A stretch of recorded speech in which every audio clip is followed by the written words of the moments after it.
Hi foodie friends, my name is Chef Jessica Ann and today we are making fish tacos. But before we get started, make sure you like, comment, and subscribe so you get new videos when they come out every Wednesday, wherever it is that you watch your videos. Okay, so it does not need to be Taco Tuesday to make these tacos. They are light, they are bright, they have a ton of vegetables in them, they're made out of fish, you can use any white flaky fish you can find, and they are utterly delicious. Set up a taco bar, even if somebody in your family doesn't eat fish, you can also make shrimp, you could use chicken, you can use beef, the taco sauce and the fixings, and a special little trick I'm gonna show you with the tortillas. Make these chef's kiss tacos. Okay, the marinade is super simple. I am going to use 1/3 cup of a neutral oil. This is a canola oil. Fresh lime. When we are talking about citrus, the stuff in a bottle, yes, super easy. Does it have a lot of flavor? No. Citrus starts losing its flavor the moment it gets picked.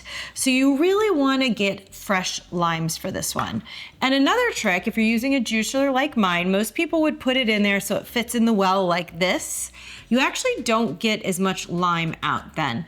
Flip it over the other way so that it's round against round, and you're gonna get way more juice out. This recipe calls for about 3 tablespoons. Doesn't have to be exact. I'm gonna use 2 fresh limes. These are pretty big ones too, so probably be around 3 tablespoons. If you want, you can go for more if you really like that citrusy flavor.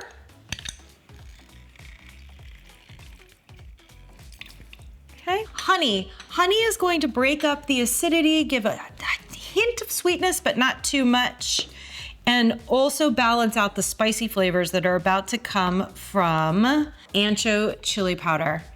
So an ancho chili powder is more of like a smoky chili powder. It's also spicy, but a little bit different than your classic chili powder.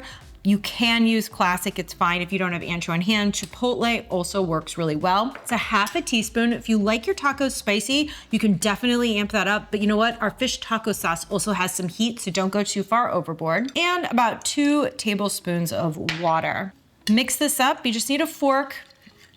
The ancho powder isn't gonna fully dissolve in there. That is fine. What I am looking for is for the honey to dissolve, and you can feel that with the fork when it has a little bit of tension. And then add your fish. I am using cod fillets today, but you can use any white flaky fish you want. Flounder, tilapia, cod, rockfish is great. Okay, get it in there and flip it over just so that it's evenly coated.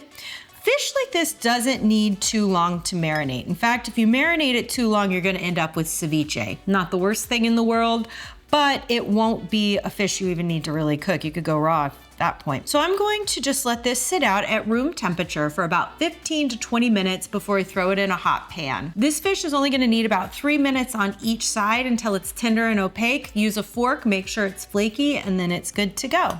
Let's get started on our fish taco sauce. This is made for fish tacos. It complements them well, but to be honest, you could use it on any taco. You could use it on nachos, burritos, really anything you want that needs a little zippy, zippy, zip. This is a vinegar-based sauce like most hot sauces, and I'm gonna use 2 different types of vinegar, which is what gives it a more unique flavor. So this is 1/3 cup of a plain white distilled vinegar, and then 1/3 cup of an apple cider vinegar. You could use champagne vinegar or white wine vinegar, just as long as it's a blend. That's really where we get the unique taste. About 1 teaspoon of your favorite hot sauce. I'm using Frank's Red Hot, but you can use whatever sauce you like. Totally eyeballing that. 1.5 tablespoons of brown sugar. I'm using a dark brown sugar. I really like that molasses in there. It's a very acidic dish, so having something like sugar helps break it down and balance it. 1/2 teaspoon of ancho chili powder. Oh, that was cayenne, I lied. 1/2 teaspoon of cayenne pepper and 1/2 teaspoon of ancho chili powder. So we want it spicy. Ooh, a little bit more in there. Good thing my family likes it really spicy. And 1/2 teaspoon of freshly ground black pepper. You know my spiel on black pepper, always freshly ground, and we also need a dash of salt. Whisk it up until the sugar has fully dissolved. This can be made ahead of time. You can make it days ahead of time. Just put it in a container, keep it in the fridge, give it a nice whisk right before you're ready to serve. Now for the most fun part, assembling the tacos. But first I'm gonna give you my hack for making the most amazing tortillas. Tortillas are great, yeah. But let me tell you how to take them up just a little bit of a notch. I have a neutral oil here. This is an avocado oil and cumin. Now you can use any kind of spice you want. If you're into the heat, go for more ancho. If you like it kind of basic, cumin is a good one to use. Mix it on into the oil, very basic. Get a tortilla out. I've got these whole wheat tortillas here. My husband hates whole wheat tortillas, but I love them. I find them heartier.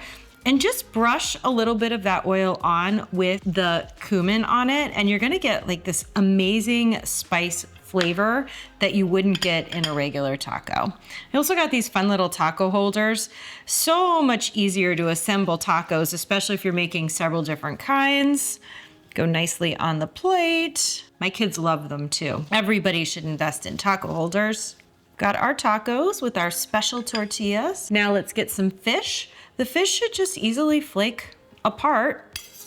I always have a problem though. I put too much in each taco shell and then it starts to fall apart and I end up eating the whole thing like a taco salad. Make sure you leave enough room for the fixings, because we went to all that work, not really that much work, more work getting all the ingredients out of the fridge than anything else to make our fish taco sauce. Okay, next, red cabbage slaw. I love these to be super colorful. I want them to really look like a fiesta, but this is also how I get all those veggies in. My kids get the veggies in. Okay, I've got pico de gallo. You can buy this at the store, but we also have an excellent, very easy recipe for pico on here.